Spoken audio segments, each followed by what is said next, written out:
Rajiv schooling में आप सबका स्वागत है। आज हम सब जानेंगे पदार्थ के बारे में कि पदार्थ क्या होता है और पदार्थ की कितनी अवस्थाएं होती हैं और कौन-कौन सी अवस्थाएं हैं, उसके बारे में जानकारी रखेंगे। चलिए देखते हैं पदार्थ।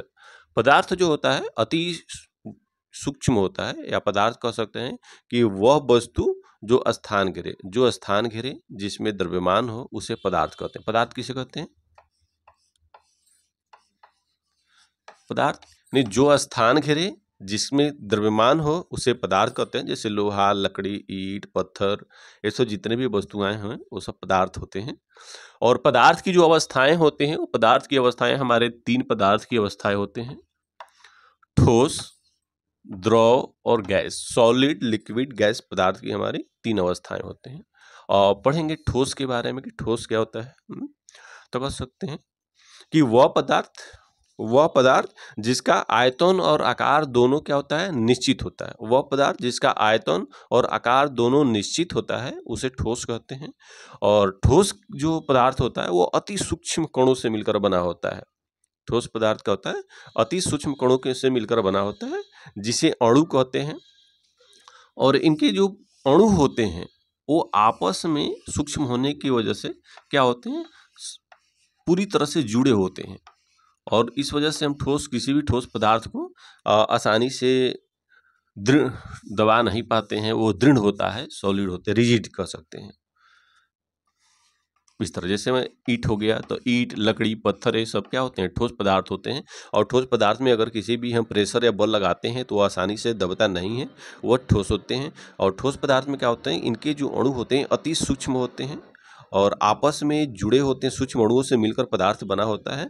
और इस वजह से इनके क्या होते हैं? आयतन और आकार दोनों निश्चित होते हैं। मतलब कि एक जैसे ईंट है तो उसकी साइज भी फिक्स है जब तक कि उसमें हम छेड़छाड़ न करें, और उसका वेट, द्रव्यमान भी फिक्स हो जाए कि जैसे 1 केजी का ठोस कोई ईंट पत्थर है तो 1 केजी का ही रहेगा, उसमें कोई डिफरेंस नहीं होता है।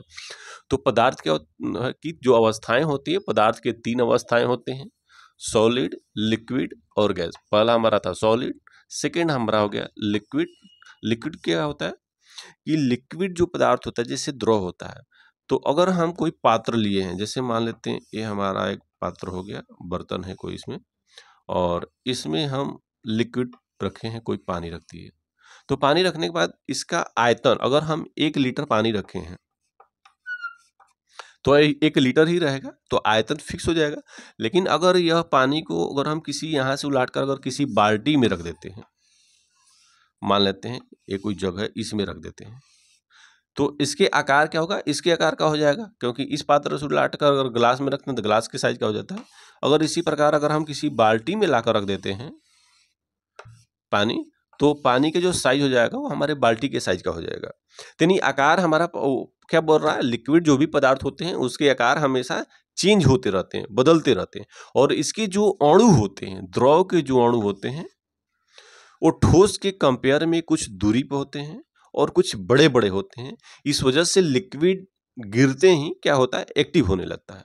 एक्टिव होता है, इसके अणु जो होते हैं एक्टिव होते हैं। इस वजह से लिक्विड पदार्थ क्या होता है कि गिरते ही, अगर मान लो धरती पर गिराते हैं तो गिरते ही गति करने लगता है, यानी फैलने लगता है। तो ये हमारे द्रव थे। द्रव क्या होता है कि वह पदार्थ जिसके आयतन निश्चित और आकार अनिश्चित होता है उसे द्रव कहते हैं। द्रव के जो अणु होते हैं ठोस के कंपेयर में कुछ बड़े होते हैं और कुछ दूरी पे भी होते हैं, और इस वजह से उसके आयतन क्या होता है? आयतन निश्चित होती है और आकार में चेंजेबल होते हैं, और दूरी होने की वजह से उनके अणुओं में एक्टिवनेस होती है, गति होती है। अब आते हैं हम गैस के बारे में कि गैस क्या है। देखिए, गैस के वह पदार्थ जिसके आयतन और आकार दोनों क्या होता है? अनिश्चित होता है। वॉल्यूम एंड साइज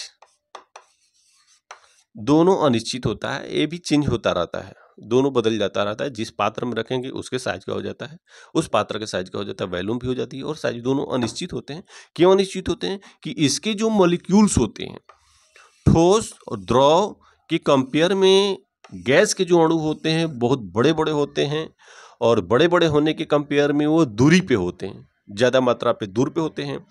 इस वजह से इनके अणु गैस जो होता है निकलते ही क्या करता है, रनिंग में आ जाता है। गैस क्या करता है, निकलते ही किसी पदार्थ से एक बर्तन से वो दौड़ने लगता है, गति में हो जाता है इनके अणु। इस वजह से गैस के जो होता है उसके आयतन और आकार दोनों अनिश्चित अवस्था में होते हैं। तो हमने पढ़ा पदार्थ वह वस्तु जिसमें स्थान घेरे या जिसमें भार हो, उससे हम पदार्थ कहते हैं। पदार्थ की 3 अवस्थाएं होती है, ठोस, द्रव, गैस, ऐसे होते हैं। अब देखिए पदार्थ भी जो होते हैं ना वो भिन्न भिन्न होती हैं, पदार्थों में विभिन्नता पाई जाती है। पदार्थ जो है में विभिन्नता क्या है,